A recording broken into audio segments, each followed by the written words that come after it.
नमस्कार, स्वागत है आपका और मैं हूं आपके साथ लता। बड़ी खबर आपको बता रहे हैं। जी हां, विधानसभा चुनाव से पहले विपक्षियों को लगा बड़ा झटका। कई शहरों के नाम बदलने के बाद अब सुल्तानपुर का नाम बदलने की तैयारी में है योगी सरकार। जी हां, सुल्तानपुर का नाम बदलकर अब कुश भवनपुर करने का प्रस्ताव किया गया है पास। और अब सीएम योगी की अध्यक्षता में कुश भवनपुर पर जल्द लगाई जाएगी मुहर। तो वहीं इसके पहले अलीगढ़ को हरिगढ़ बनाने और उन्नाव के मियागंज को मायागंज बनाने का भी प्रस्ताव किया जा चुका है पास। जी हां, उत्तर प्रदेश में विधानसभा का चुनाव अब सिर पर है और ऐसे में प्रदेश की योगी सरकार ने मुगलों की गुलामी करने वाली तमाम विपक्षी पार्टियों को एक के बाद एक बड़ा झटका देना शुरू कर दिया है। और अब इसी कड़ी में एक बार फिर से विपक्षी नेताओं को बड़ा झटका देते हुए सुल्तानपुर के नाम को बदलने को लेकर प्रस्ताव पास किया गया है। जी हां, अब तक इलाहाबाद, फैजाबाद, फिरोजाबाद, मैनपुरी, अलीगढ़ और उन्नाव के बाद अब यूपी के सुल्तानपुर जिले का नाम बदलने का प्रस्ताव यूपी सरकार को दरअसल भेजा गया है, जिसमें साफ तौर पर सुल्तानपुर का नाम कुश भवनपुर रखने की मांग की गई है। जी हां, और इसको लेकर राजस्व परिषद का ये कहना है कि परिषद ने अपनी संस्तुति शासन को भेज दी है और अब इसका अंतिम निर्णय मुख्यमंत्री योगी आदित्यनाथ की अध्यक्षता वाली प्रदेश कैबिनेट की बैठक में लिया जाएगा। जी हां, सुल्तानपुर जिले का नाम बदलने के प्रस्ताव में साफ तौर पर यह कहा गया है कि त्रेता युग में भगवान राम के पुत्र कुश की राजधानी कुश भवनपुर हुआ करती थी और कुश के आगे की पीढ़ियों ने द्वापर तक यहाँ पर राज किया था और कौरव सेना की ओर से लड़ते हुए वीर गति को प्राप्त हुए थे, जिसके बाद में कुश भवनपुर को बदलकर सुल्तानपुर कहा जाने लगा था। और जन भावनाओं और ऐतिहासिक तथ्यों को देखते हुए अब जिले का नाम लगातार बदलने की सिफारिश की जा रही है। जी हां, दरअसल आपको बताएं कि 14वीं शताब्दी में खिलजी वंश के शासक जब यहाँ पर व्यापार करने आए थे तो स्थानीय शासकों से उनका युद्ध हुआ था और हालांकि उसमें खिलजी वंश के सुल्तान विजय प्राप्त हुए थे और इसीलिए अपने प्रभुत्व का एहसास हमेशा के लिए बनाए रखने के लिए और इतिहास में दर्ज कराने के मकसद से उन्होंने कुश भवनपुर का नाम बदलकर सुल्तानपुर कर दिया था। और भारत की आजादी के बाद से ही लगातार सुल्तानपुर के लोग लंबे समय से जिले का नाम बदलकर कुश भवनपुर करने की मांग हालांकि कर रहे थे। और वहीं इसको लेकर अभी हाल ही में लंबुआ से बीजेपी विधायक देवमणि द्विवेदी ने भी साफ तौर पर जिले के नाम को लेकर विधानसभा में मुद्दा उठाया था और अपने तमाम तथ्यों को सामने रखकर सुल्तानपुर के नाम को बदलने की मांग की थी, क्योंकि ऐतिहासिक दृष्टि से सुल्तानपुर का अतीत बेहद ज्यादा गौरवशाली और महिमा मंडित रहा है, क्योंकि पुरातात्विक, ऐतिहासिक और सांस्कृतिक और भौगोलिक, इसके अलावा अगर हम औद्योगिक दृष्टि से बात करें तो सुल्तानपुर का अपना एक विशिष्ट स्थान रहा है। और दरअसल यही बड़ी वजह है कि अब लगातार आजादी के बाद से ही सुल्तानपुर के नाम को बदलने की लगातार मांगे चल रही थी और इसे सुल्तानपुर के बदले कुश भवनपुर बनाने की मांगे उठ रही थी। जी हां, उत्तर प्रदेश में 2017 में योगी आदित्यनाथ के सीएम बनने के बाद से ही यूपी से मुगलों की निशानी को खत्म करने का काम किया जा रहा है, क्योंकि इसके पहले अभी हाल ही में मियागंज को मायागंज करने का प्रस्ताव भी पास किया गया था और उससे पहले फिरोजाबाद को चंद्रनगर करने का प्रस्ताव, अलीगढ़ को हरिगढ़ करने, मैनपुरी जिला जो कि यादवों का गढ़ कहा जाता है, इसका नाम भी बदलकर इसे मयनदशी करने के नाम पर रखने का प्रस्ताव जिला पंचायत की ओर से पास किया गया था। और अब सुल्तानपुर को कुश भवनपुर करने को लेकर मांग तेज होने लगी है। जी हां, हालांकि पिछले कई सरकारों से भी इन तमाम नामों के ऐतिहासिक महत्ता को समझते हुए नामों को बदलने की मांग की गई थी, लेकिन समाजवादी पार्टी से लेकर बहुजन समाज पार्टी ने ऐतिहासिक धरोहरों से लेकर पौराणिक सच को स्वीकार करने से हमेशा से इनकार किया है, जिसका नतीजा ये रहा कि अब तक लगातार इन पर कोई विचार नहीं किया गया था। लेकिन अब जब से प्रदेश में सीएम योगी आदित्यनाथ की सरकार आई है तभी से लंबे समय से उठ रही इन मांगों पर अब गौर करने का काम किया जा रहा है, जिसका नतीजा ये रहा है कि शुरुआती दौर में सबसे पहले सीएम योगी आदित्यनाथ ने इलाहाबाद के नाम को बदलकर प्रयागराज किया था, जिसके बाद फैजाबाद के नाम को बदलकर इसे राम जन्मभूमि अस्तित्व को बरकरार रखते हुए अयोध्या नाम दिया गया था, जिसके बाद योगी सरकार ने इलाहाबाद और फैजाबाद के नाम को बदलकर काफी वाहवाही भी बटोरी थी, क्योंकि प्रदेश की जनता जो अब तक अपने आप को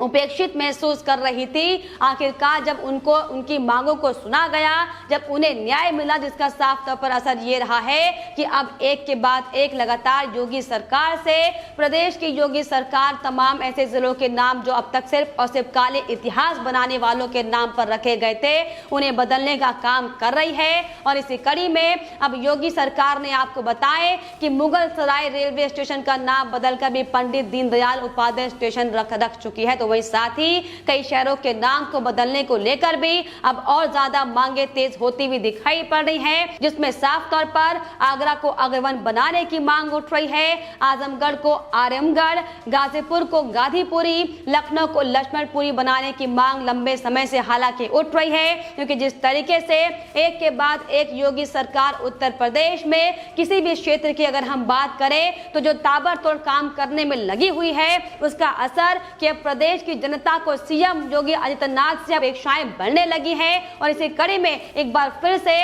अपने खोए वर्चस्व को पाने के लिए और अपने ऐतिहासिक जो अब तक हमारा इतिहास उत्तर प्रदेश का रहा है, उसे वापस से बचाने के लिए एक के बाद एक अलग जिले के लोगों से मांगे उठ रही हैं। और इसी कड़ी में हालांकि तमाम नाम सीएम योगी आदित्यनाथ बदलाव उनके नामों में कर चुके हैं और अब सुल्तानपुर के नाम को साफ तौर पर कुश भवनपुर करने की तैयारी तेज है। जी हाँ, हालांकि इसके अलावा बीजेपी के प्रदेश प्रवक्ता नवीन श्रीवास्तव ने भी गाजीपुर जिले का नाम बदलकर गांधीपुरी करने का मांग पत्र उप मुख्यमंत्री यानी कि डिप्टी सीएम केशव प्रसाद को हाथ में उनके सौंप चुके हैं। तो वहीं इसके अलावा सहारनपुर के नाम को सहारनपुर के देवन से बीजेपी विधायक विजय सिंह देवन का नाम बदलकर इसे देववृंद करने की मांग उठा चुके हैं। तो वहीं सहारनपुर के बीजेपी विधायक ने भी वीर विक्रम सिंह प्रिंस ने खुदागंज ब्लॉक का नाम स्वतंत्रता संग्राम सेनानी ठाकुर के रोशन सिंह के नाम पर रखने की वकालत की है। तो वहीं बस्ती का नाम बदलकर वशिष्ठ नगर व मिर्जापुर का नाम बदलकर आपको बताएं विंध्य धाम करने की मांग होती रही। तो वहीं इसी कड़ी में प्रदेश सरकार में राज्य मंत्री गुलाब देवी संभल का नाम बदलने की वकालत लंबे समय से करती रही हैं और अब वो भी संभल का नाम बदलकर इसे पृथ्वीराज नगर या फिर कल्की नगर कराने की मांग कर रही है। जी हाँ, और अब दरअसल यही बड़ी वजह है कि उत्तर प्रदेश में अखिलेश यादव से लेकर